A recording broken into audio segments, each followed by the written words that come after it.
Welcome back to another Tar Heel Illustrated podcast. This is a part of the series of our daily drops. You're probably watching this on our rapidly growing YouTube channel, which is Tar Heel Illustrated. But remember, you can catch us on Twitter at Hill Illustrated, on Facebook at Tar Heel Illustrated, and my favorite website, tarheelillustrated.com. I'm THI staff writer Brandon P. Joining me today is our very own publisher, Mr. Andrew Jones. And AJ, in this daily drop, we're here to talk about the transfer portal on the defensive side of the ball. Last season, I thought North Carolina kind of got a bad rap defensively. After the but when you give up 41 points in the quarter, I can understand it. But I think after that point, I think they gradually improved as the season went on, and then towards the end of the season, I think they got to the point where they just couldn't overcome the injuries that they were facing and kind of reverted back to where they were. But I think they went out to the transfer portal. They got some good additions in there. They got a couple of starters. I think they got a couple of guys who will be rotational guys, but I do believe everybody that they got in the portal defensively will help them. The first guy that really stands out to me when we got to go to practice and see him is Armani Gainer, Amari Gainer. Sorry, we just talked about this, but he came from Florida State. He was a leading tackler at Florida State. He was an inside linebacker guy at Florida State, and I think it's very impressive to get a guy that was a leading tackler of any Power 5 school. I think you're going to get a guy that can really, really help you. But I think another area where he secretly can help the Tar Heels is he has experience playing inside linebacker. And we've talked about this in the past about how the inside linebacker group and core at North Carolina, while the starters are known commodities, we know that they're good. We're not quite sure what Carolina has behind those guys. So if you bring in a guy like Gainer, he can come in, possibly play some inside, play some jack. He's going to start off at jack, but possibly he can play some jack. What role do you see Gainer playing with the Tar Heels this year? He's jack, and I do think that if something happened to Cedric Gray or Power Eccles, he could slide back over there. That would be a seamless transition for him.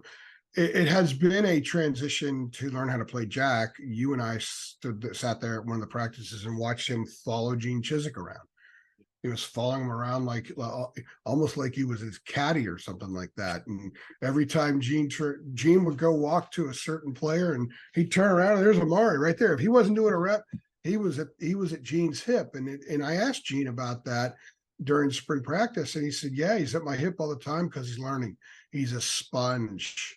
Every moment is not when there isn't one moment wasted with Amari Gainer. He's got the amazing physical tools, as Jacob and I have talked about, but the mental stuff is there too. He's a college graduate, but he's a football graduate as well. I mean, he knows the game. His dad played the game. He's been living and breathing football his whole life, and he's a guy that just knows stuff. And Amari told me that he went to North Carolina to become an NFL player. And to do that, playing the jack would get him there because it will allow him to show more pass rushing skills. And it will allow him to show more maybe downfield coverage skills. Yeah. So he's a guy that isn't going to be in just certain situations of jack. He's been working to master all aspects of the jack position because he thinks that would make him more of a candidate to play in the NFL. And he's also an experienced guy. He did his 5 years at Florida State. This will be his 6th year of college football. So when you think about that, and Kamen Rucker, who's also a jack in his 4th year and has been really good wherever they put him on the field because he is the consummate football player, the Tar Heels are really strong there at that position. And Gainer's a guy that also, he's one of those guys that when he's in your locker room and he's near you, you don't want to be silly and stray from coming off as a guy who's not focused. You don't want to be someone who's not totally dialed in because he's that guy that's dialed in. And I can see a scenario where he's in the locker room and he's thinking about his stuff and someone's carrying on and he just kind of looks over there. Yeah. And that guy sees that. He's like, whoa, okay. I think Amari carries that respect already. And the longer he's there, he'll carry even more of it. So he's a wonderful addition to this team. He's there, admittedly, to get to the NFL. He was asked if I asked him if putting on the UNC stuff, the first time he saw himself in a mirror, because all football players primp, they all look in the mirror. Yeah. That's an absolute. I can tell you that with 100% certainty. Look good, play good. I asked him, I said, was it weird the first time you saw yourself in the mirror wearing a Carolina helmet? He said, no, because I love Carolina blue. So he's got it all down. Yeah. He's there for a reason. It's a business trip for him, a very long business trip. And Carolina fans will get the best of whatever he has to offer. And I think on a college level, that's going to be very good. He's a good addition. He really is in so many ways. And also, like many other recruits that Mac Brown has been bringing in recently, he's a two-time all-academic guy. So that need to learn, he shows the capability. Yeah, that's not hard to gauge when you talk to him. He's a smart guy. Yeah. He's a guy that would be, if football wasn't there, he'd be in college doing the same thing, grinding on books and everything. They're really smart at the jack position. I'll tell you what, the linebacker guys, the two jacks and then the two inside linebackers, really smart. Cedric Gray is unbelievably smart. Kamen Rucker is big time smart. So there's a lot of smarts there, and Cedric Gray will play in the NFL. Power Eccles may play in the NFL. I think Kamen Rucker's a guy that doesn't fit any of the specs that you would expect for an NFL guy, but he could play the game.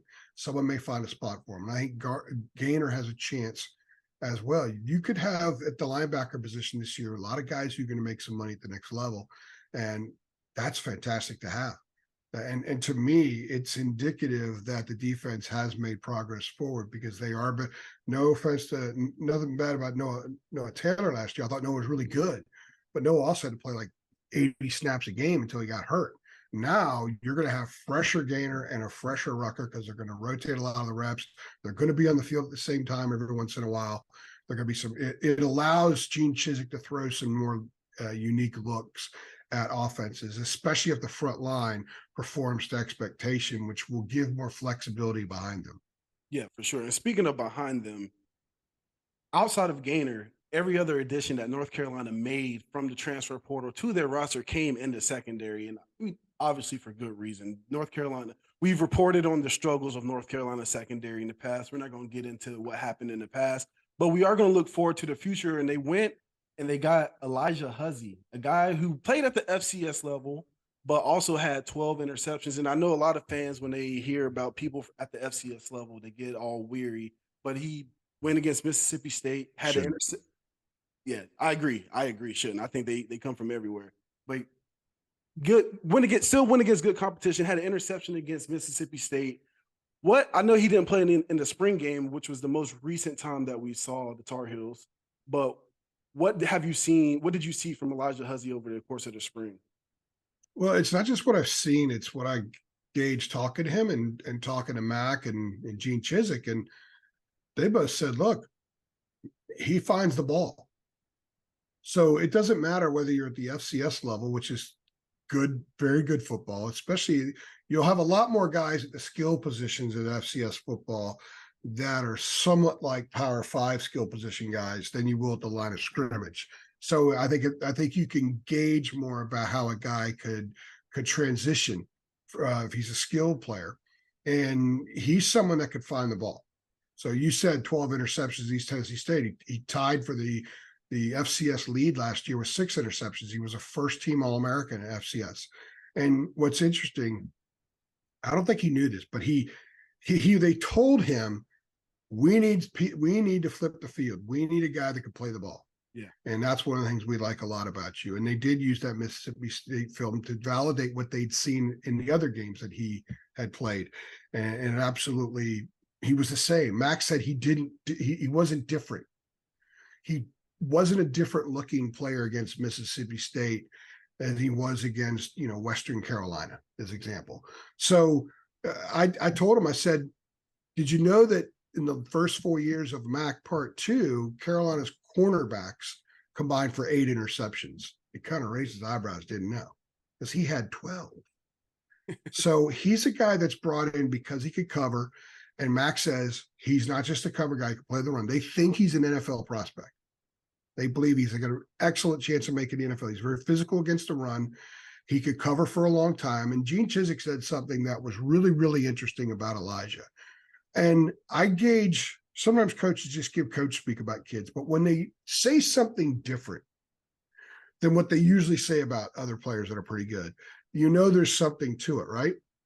So I had asked him a question about middle of spring about Elijah Hussey, and he said, they as coaches with defensive backs, with corners especially, they said, the coaches are responsible for the first second and a half after the ball snapped. After that, it's up to the corner, because you can prepare for the first second half of how that route begins.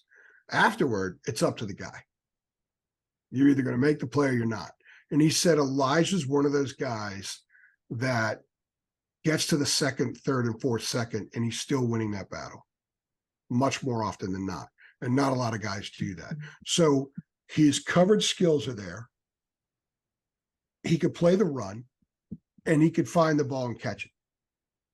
When was the last time they had a corner that did those things? Especially the run support part, because that wasn't And if they get more consistent conventional pressure up front this year, which they think that they will, Elijah won't have to cover for 4 and 5 seconds sometimes. Yeah, that's true. Quarterback dumping the ball, getting rid of it, and Elijah will be 30 yards downfield with this guy who will be nowhere near the play. So you've got him taking him out, and you've got the front taking him out. So much of this stuff works together. Everyone wanted to beat the hell out of the secondary last year, but it begins up front. And by the way, as a sidebar, I agree with you. The defense got better as the year went on, and they played their best football the last 4 games.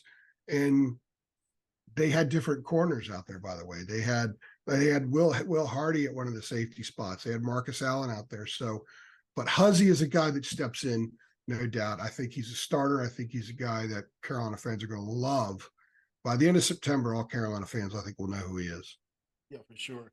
And they didn't stop with Hussey. They went and got somebody who could possibly be playing on the other side of him, in Armani Chapman. He came from Virginia Tech. He was He started every game at Virginia Tech last year, so he's at minimum he's a solid ACC guy. They got a guy, and he's a really good cover guy. I saw that when I was watching his film. He didn't really get many interceptions. He got 1 interception, but he's really good at staying with his man, being there, breaking up the pass, which is something that North Carolina really struggled with last year. And another thing is, when the ball is in the air, I noticed when I was watching him, when the ball is in the air, there's no panic. He stays true to the technique, and he makes a play. No pass interference. I think he's going to be a really good player for the Tar Heels. What do you think about Armani Chapman? Yeah, I agree with you. And you can often tell what coaches think about maybe guys that left based on what they say about what they highlight about guys that come in.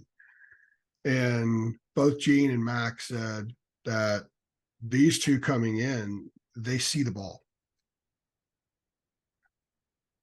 I don't think Tony Grimes ever saw the ball. And this is not a criticism of him. It's just that he's in a process, just like Storm Duck was in a process. Storm saw it more and got more picks. But the guys they had there before, Storm just wasn't healthy for 3 games and 2.5 seasons or whatever. 2.5 years. Tony was still in his process, and it was time to move that process elsewhere. The guys they brought in have already done it, and they've done it a lot, and they find the ball. Armani Chapman sees the ball. So seeing the ball isn't just an issue of, I might get an interception every once in a while. It's the timing of when you put your hands up. It's the timing of some of the things you do in that part of the coverage where it's totally up to the player, where the coaches can't do much about it anymore. It's beyond that first second and a half that Gene Chizik talked about. And Chapman has proven that he handles those moments pretty well. So, and they played a lot of close games because they didn't have a very good offense. So the defense needed to step up and make plays. The defense had to be big. They had to be stout. And sometimes Virginia Tech's defense was pretty good. And he started 25 games as a Hokie. So that's a school that's been known for cornerbacks for years. Certainly a lot more in North Carolina. So I say they were smart bringing him in. It's kind of weird. He's going to be in Chapel Hill for 1 season. He's a Virginia Tech guy, but we're slowly getting over the weirdness of all that stuff. It just is what it is.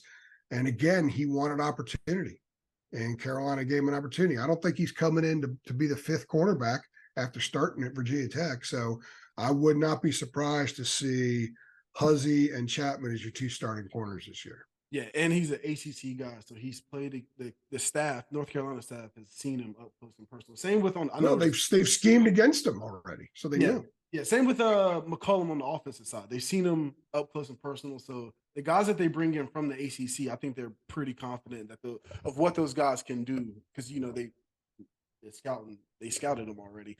All right, AJ, the last guy that we're going to mention is Derek Allen, brother of Marcus Allen, the cornerback of the Tar Heels. Comes in as a safety, started his career off at Notre Dame, transferred to Georgia Tech, and he's going to come in, another piece for the Tar Heels, another depth piece for the Tar Heels. He's going to be playing the safety. Not sure if he'll be a starter back there, but I do think certainly another veteran player who can rotate in for the Tar Heels and get another body back there. What do you think about Allen? Yeah, he originally went to Notre Dame, didn't play, and left. Went to Georgia Tech. He graduated from Tech and decided to spend his last year with his brother. I don't know if he's coming in saying I have to be the starter. I think, and he told me this, so I'm going to take him at his word. He wants to contribute, and what he does, he gives you depth back there. I think they're going to roll with Will Hardy. And if you think about the safety position, you've got Don Chapman, who could play safety, corner, and star, and he might end up being sort of a jack of all trades.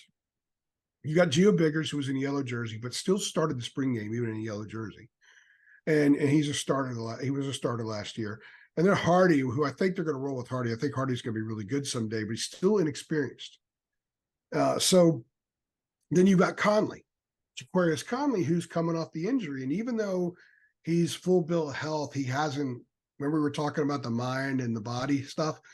The mind and the body haven't meshed together again yet. So they're waiting on that, but they don't know if it's going to happen. So you bring in a Derek Allen, and what he does at the very minimum, he gives you security, knowing that there's an experienced guy who understands the game, who's also in that room and could play as well if you need him to do that. So I like this pickup. He's someone that will help them on special teams. Mac says that you've got to get older guys out in the portal. So one of the problems with the portal, losing guys, sometimes you lose starters who are also special teams players. So you have two spots to fill, and often with really young guys. So by going in the portal and bringing in a guy like Derek Allen, he's probably going to be on 3 or 4 special teams. So he's done that before. He's been out there, and he can help you at safety, maybe certain alignments, certain looks. He could be out there in the field. If there's a targeting and someone gets ejected, he could play. If Conley re-injures his knee or just doesn't come back enough, and maybe Chapman has to move to star because something happens to DeAndre Boykins, you've got Derek Allen there to play safety.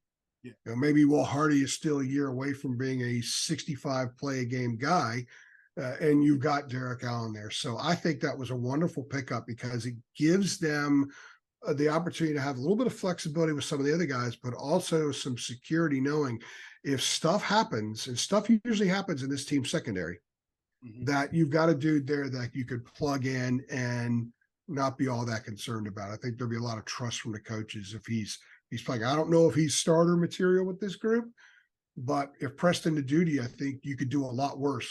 And I think in the past they have done a lot worse. Yeah, I also think Allen coming to Carolina speaks positively on the program, on the culture that the program is built, because he has a brother that's already in the program. So if things weren't, if he, he's going to be completely honest with his older brother about if he should or should not transfer to Carolina.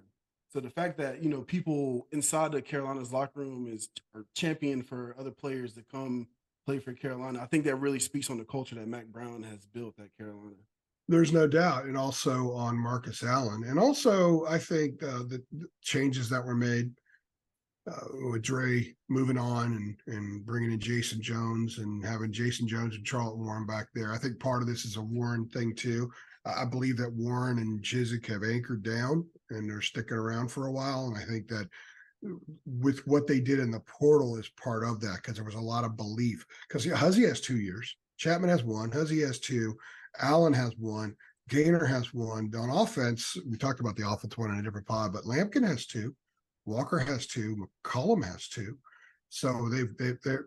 I think when you talk about the program as a whole, culture of the program, the vibe there, I think we saw with what they've got in the portal, some guys who could have gone a lot of other places.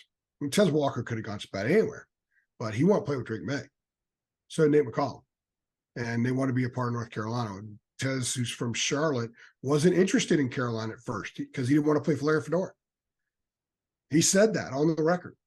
He goes, I didn't like the vibe there, but he loves the vibe there now. So That's why he's one of the reasons he's there. Yeah, and you know, building the culture, that's the foundation of any program. You can't have sustained success without good culture. And I You think can't be a program without a culture.